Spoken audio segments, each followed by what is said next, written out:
Oftentimes, one of the coolest things that you can learn how to do on the guitar is trying to create different ways of moving. We get so used to thinking about positions and things like that, and we just play in those positions. But really, it's the paths that move us around the fretboard that can really make some creative ideas. And again, it depends on what your output is. I mean, if you're trying to do something that's more standard blues, this might not help you. But if you're looking for something that's just a little more creative in kind of textually, this is a really great thing to try. So what we're going to do here is we're going to be playing. Again, I try and stay in, E minor / G major as much as I can because they're two very common keys for most people. So what we're going to do here is we're going to try and create a pattern, and then I'm going to show you how many different ways that I approach this to make different things out of it. So let's say, for instance, we were going to be in E minor, okay? So what I'm kind of visualizing here at this point is this. That position, if you know what that is. Now again, for many years, that's exactly what I would do, is I would play up and down these, just playing that shape. That's what I would do, and then try and think of things inside there, and that's great, and of course you have to do that. But what I started doing was figuring out ways to move through there that was more interesting for me, and it sounded more interesting to my ear, therefore it made my playing more creative, at least in my mind. So here's what we're going to do. Instead of playing all of that, we're just going to we're going to look at the fretboard a couple of different ways. We're going to expand and contract ideas, and then we're going to jump over things. And that's that. If you've heard me talk about this before, I'm sure you probably have. Those are very common ways of me moving across the fretboard. Is I'm always trying to, unless I'm doing speed patterns, I'm always trying to think of different ways of visualizing my movements. So let's just take a look here. What we're going to do is we're going to start off with this. Instead of playing 5 and 7 and 9 on this string, we're just going to play 5 and 7. And then on the next string, we're going to expand and we're going to play 5 and 9. So I'm playing a small one, which is 5 and 7, and I'm playing a large space, which is 5 and 9. And again, it sounds a little more interesting than playing the scale. Okay? So now once I get there, what I'm going to do is I'm going to go to the next string, but I'm going to stay expanded. Number one, because it feels more comfortable, and most importantly, it's setting up the next movement that I'm going to show you. Because again, it's so easy as humans to go, well, I did a small one, so I got to do a big one, then I got to do a small one, then I got to do a big one. It doesn't have to be consistent. It's just trying to figure out what works best for you physically, and then what sounds best to you as well. So I've got the 5-7, 5-9, 5-9, and then that's going to lead to a small one, which is going to be 7 and 8. So I'm moving up there.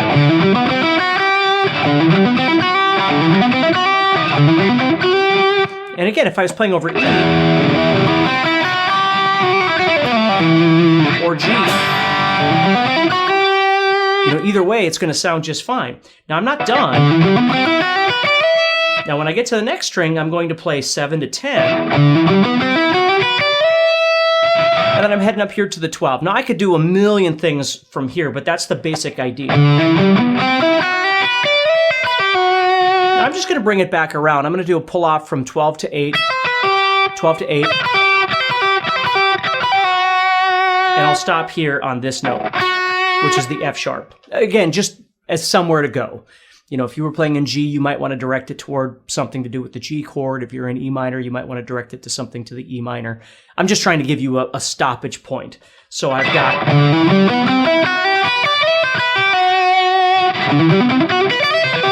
Now the trick here is as you're playing something like this, the other thing you need to be aware of, really two things. One is dynamics, but more importantly than that is your approach to picking or slurring it as you play. Now, you might, again, I try and avoid all or nothing ideas in my life, on my guitar, anything, as much as humanly possible, because it just tends to get us in trouble. So in this case, you don't have to think, okay, I need to pick everything, or I need to hammer and pull everything.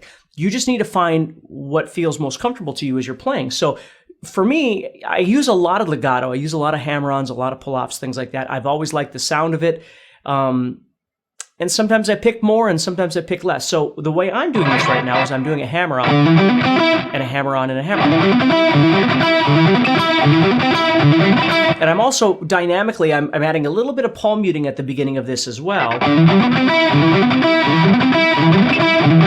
which makes it sound a little more interesting.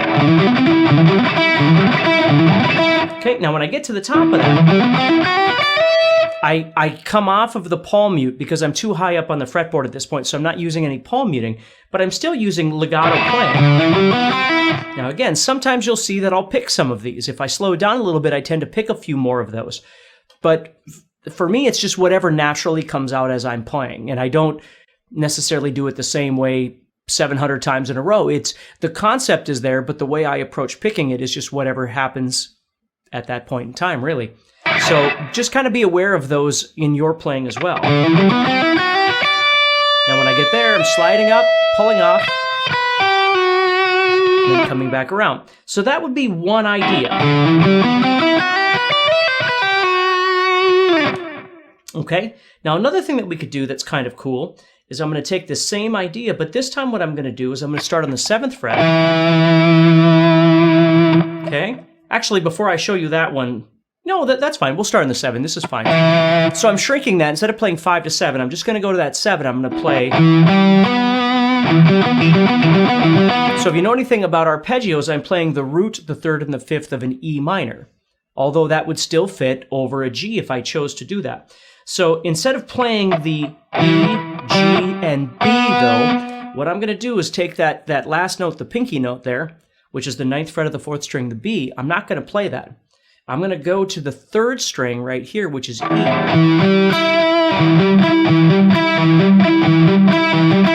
So again, in my head, I'm thinking of this as a common arpeggio that I might use, but I'm changing the pattern, so I'm using one note on each string.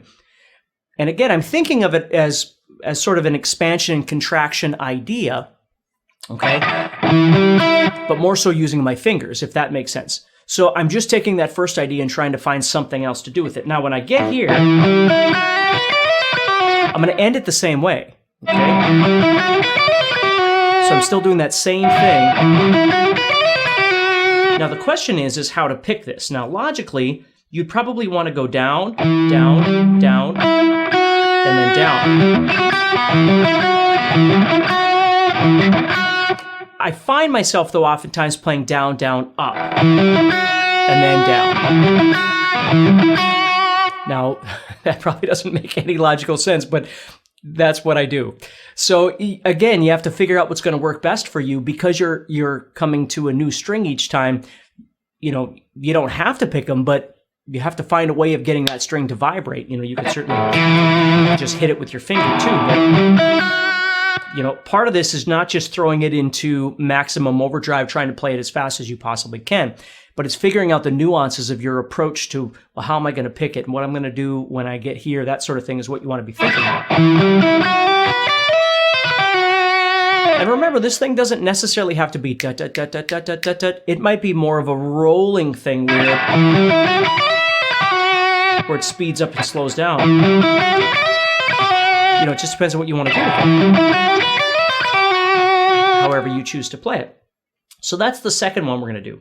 Now what we're going to do is we're going to make another pattern, but this one is going to be based off the same idea, but we're going to be using some string skipping this time. So I'm going to take that same idea. I'm going to start off with 7, go to 5, and go to 9. And I am going to the B on the 4th string this time, the 9th fret there. So I'm going to do that. And then I'm going to head right up to the 5th fret of the 2nd string. And then the 8th fret.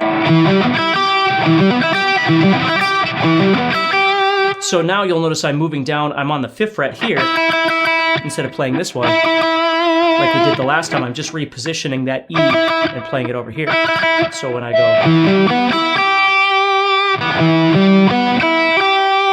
now you'll notice I'm on my pinky. Now, if you've ever heard me talk about escape routes, I got to think about this because my other fingers are available on this side of the guitar. Well, what I'm going to do to fix that is I'm going to slide up to the 12th fret, okay, to reposition myself. And then I'm just going to do that 8, 12 to be consistent with everything else we've been doing. So when I come up,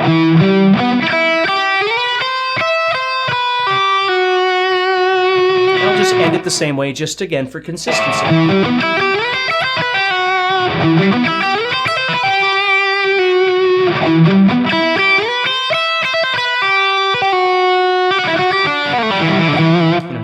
want with it. But so that's a third way that you could move across the fretboard. And you'll notice as you're doing these, it isn't, again, the focus shouldn't just be how fast you can do it. It's the fact that it sounds more creative than just going, right, that sort of thing. You're trying to find a way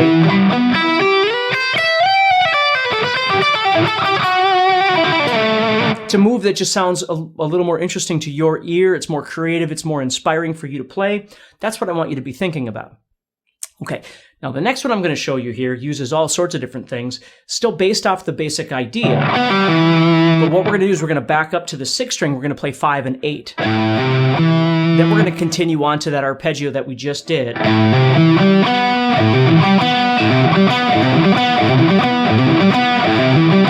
So for me, I'm playing that as a hammer-on. And then this note, it depends. Sometimes I pick it, sometimes I slur it. It depends on where I'm going and how fast I'm going, but that's the basic idea. Then what I'm going to do, so I'm going to go to the 7th fret here, where I string skipped that most of the time when I was doing things. Either I was doing the outsides, right, when I was doing the wide ones, or I string skipped it. Well, now I'm actually playing it. Then I'm going to go back to my 5/8 that I had last time. Then I'm going to go to 7/10 like I did in the first example. So I have, and then I'll just end it the same way just to keep things consistent again. And again, there's no rhyme or reason to the tempo, whatever you want.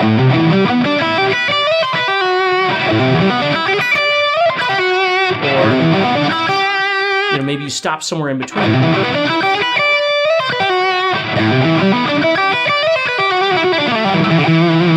When I want straightforward speed, that's what I'm looking for, right? That's when I tend to play these kind of patterns,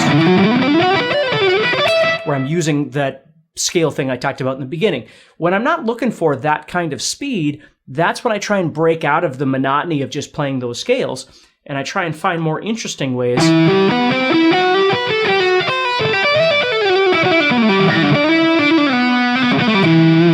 to move across the guitar to make something more interesting.